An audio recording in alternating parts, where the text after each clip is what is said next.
Peter Pan. Chapter 4. The Flight. Second to the right, and straight on till morning. That, Peter had told Wendy, was the way to the Neverland. But even birds, carrying maps and consulting them at windy corners, could not have sighted it with these instructions. Peter, you see, just said anything that came into his head. At first his companions trusted him implicitly. And so great were the delights of flying that they wasted time circling round church spires. Or any other tall objects on the way that took their fancy. John and Michael raced, Michael getting a start. They recalled with contempt that not so long ago, they had thought themselves fine fellows for being able to fly round a room. Not long ago, but how long ago? They were flying over the sea before this thought began to disturb Wendy seriously. John thought it was their second sea and their third night. Sometimes it was dark and sometimes light. And now they were very cold and again too warm. Did they really feel hungry at times? Or were they merely pretending? Because Peter had such a jolly new way of feeding them? His way was to pursue birds who had food in their mouths, suitable for humans, and snatch it from them. Then the birds would follow and snatch it back. And they would all go chasing each other gaily for miles, parting at last with mutual expressions of goodwill. But Wendy noticed with gentle concern that Peter did not seem to know that this was rather an odd way of getting your bread and butter.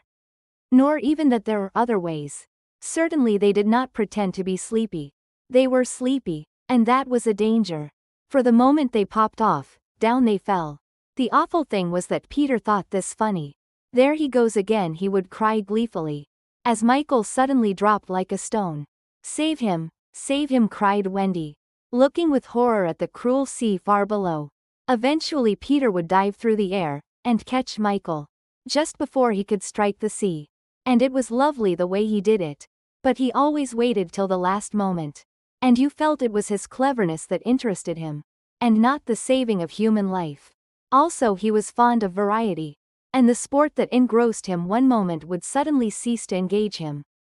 So there was always the possibility that the next time you fell, he would let you go. He could sleep in the air without falling, by merely lying on his back and floating. But this was partly at least because he was so light that if you got behind him and blew he went faster. Do be more polite to him, Wendy whispered to John, when they were playing Follow My Leader. Then tell him to stop showing off, said John. When playing Follow My Leader, Peter would fly close to the water and touch each shark's tail in passing. Just as in the street you may run your finger along an iron railing. They could not follow him in this with much success. So perhaps it was rather like showing off. Especially as he kept looking behind to see how many tails they missed. You must be nice to him, Wendy impressed on her brothers. What could we do if he were to leave us? We could go back, Michael said. How could we ever find our way back without him? Well, then, we could go on, said John. That is the awful thing, John. We should have to go on, for we don't know how to stop. This was true. Peter had forgotten to show them how to stop. John said that if the worst came to the worst, all they had to do was to go straight on. For the world was round. And so in time they must come back to their own window. And who is to get food for us, John? I nipped a bit out of that eagle's mouth pretty neatly, Wendy. After the 20th try, Wendy reminded him. And even though we became good at picking up food, see how we bump against clouds and things if he is not near to give us a hand. Indeed, they were constantly bumping. They could now fly strongly, though they still kicked far too much. But if they saw a cloud in front of them, the more they tried to avoid it, the more certainly did they bump into it. If Nana had been with them, she would have had a bandage round Michael's forehead by this time. Peter was not with them for the moment, and they felt rather lonely up there by themselves. He could go so much faster than they that he would suddenly shoot out of sight, to have some adventure in which they had no share. He would come down laughing over something fearfully funny he had been saying to a star, but he had already forgotten what it was. Or he would come up with mermaid scales still sticking to him, and yet not be able to say for certain what had been happening. It was really rather irritating to children who had never seen a mermaid. And if he forgets them so quickly, Wendy argued, how can we expect that he will go on remembering us? Indeed, sometimes when he returned he did not remember them. At least not well. Wendy was sure of it. She saw recognition come into his eyes, as he was about to pass them the time of day and go on. Once even she had to call him by name. "I'm Wendy," she said agitatedly. He was very sorry. "I say, Wendy," he whispered to her. "Always if you see me forgetting you, just keep on saying, 'I'm Wendy.' And then I'll remember." Of course this was rather unsatisfactory. However, to make amends he showed them how to lie out flat on a strong wind that was going their way. And this was such a pleasant change that they tried it several times, and found that they could sleep thus with security. Indeed they would have slept longer. But Peter tired quickly of sleeping, and soon he would cry in his captain voice, "We get off here." So with occasional tiffs, but on the whole, rollicking, they drew near the Neverland. For after many moons they did reach it. And what is more, they had been going pretty straight all the time. Not perhaps so much owing to the guidance of Peter or Tink, as because the island was looking for them. It is only thus that anyone may sight those magic shores. "There it is," said Peter calmly. Where all the arrows are pointing." Indeed, 1,000,000 golden arrows were pointing it out to the children, all directed by their friend the sun, who wanted them to be sure of their way before leaving them for the night. Wendy and John and Michael stood on tiptoe in the air to get their first sight of the island. Strange to say, they all recognized it at once, and until fear fell upon them they hailed it, not as something long dreamt of and seen at last, but as a familiar friend to whom they were returning home for the holidays. "John, there's the lagoon."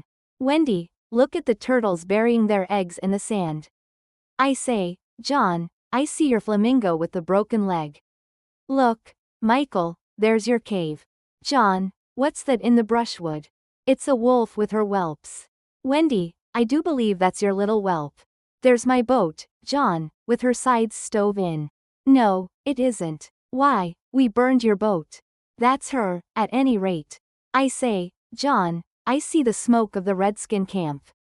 "Where?" "Show me, and I'll tell you by the way." "Smoke curls whether they are on the warpath." "There, just across the mysterious river." "I see now. Yes, they are on the warpath right enough." Peter was a little annoyed with them for knowing so much, but if he wanted to lord it over them his triumph was at hand. "For have I not told you that anon fear fell upon them?" It came as the arrows went, leaving the island in gloom. In the old days at home, the Neverland had always begun to look a little dark and threatening by bedtime. Then unexplored patches arose in it and spread. Black shadows moved about in them. The roar of the beasts of prey was quite different now. And above all, you lost the certainty that you would win. You were quite glad that the night lights were on. You even liked Nana to say that this was just the mantelpiece over here, and that the Neverland was all make-believe. Of course the Neverland had been make-believe in those days, but it was real now. And there were no night lights. And it was getting darker every moment. And where was Nana? They had been flying apart, but they huddled close to Peter now. His careless manner had gone at last. His eyes were sparkling, and a tingle went through them every time they touched his body. They were now over the fearsome island, flying so low that sometimes a tree grazed their feet.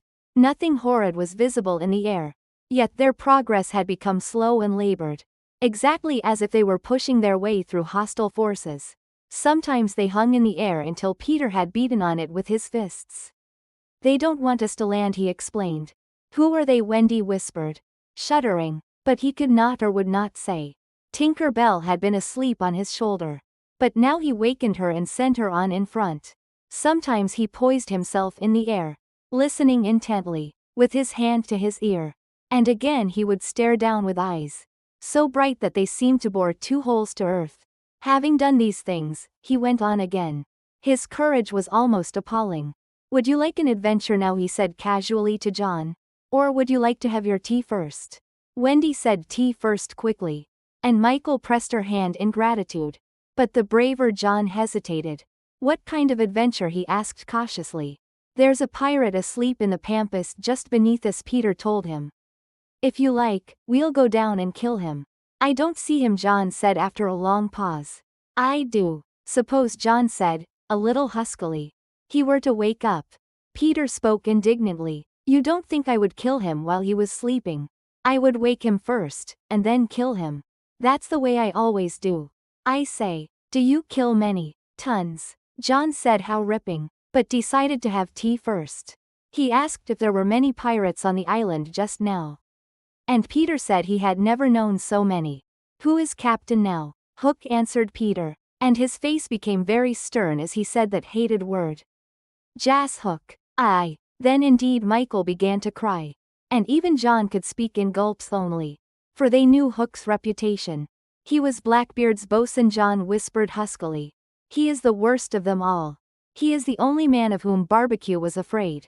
That's him, said Peter. What is he like? Is he big? He is not so big as he was. How do you mean? I cut off a bit of him.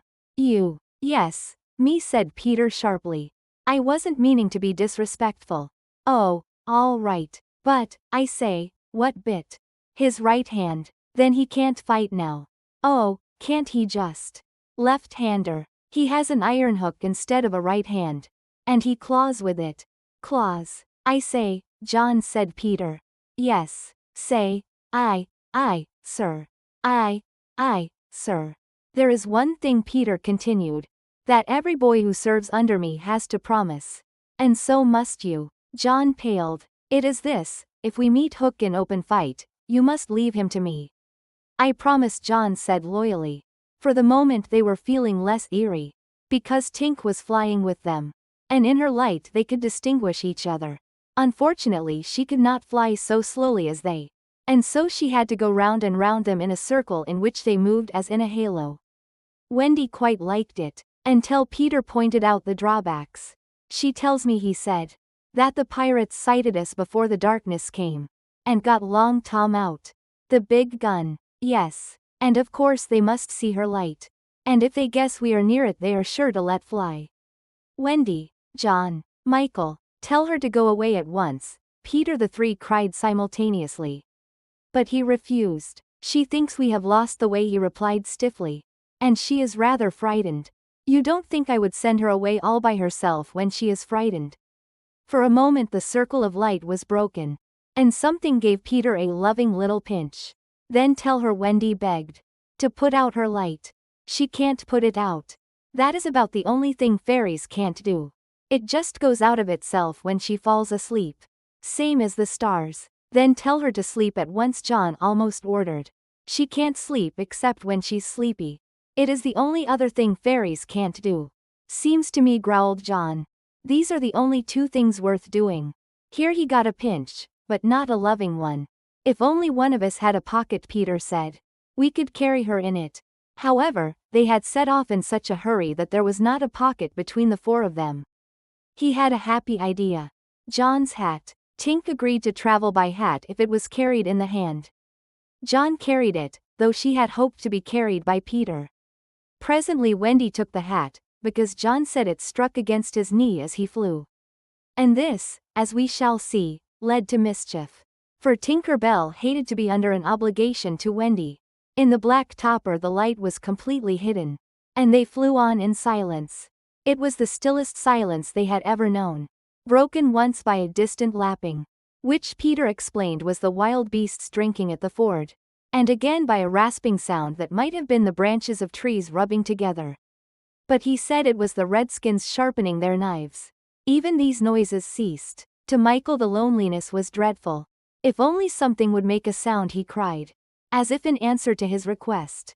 The air was rent by the most tremendous crash he had ever heard. The pirates had fired Long Tom at them. The roar of it echoed through the mountains. And the echoes seemed to cry savagely. Where are they? Where are they? Where are they? Thus sharply did the terrified three learn the difference between an island of make-believe and the same island come true. When at last the heavens were steady again, John and Michael found themselves alone in the darkness. John was treading the air mechanically. And Michael, without knowing how to float, was floating. Are you shot? John whispered tremulously. I haven't tried yet, Michael whispered back. We know now that no one had been hit.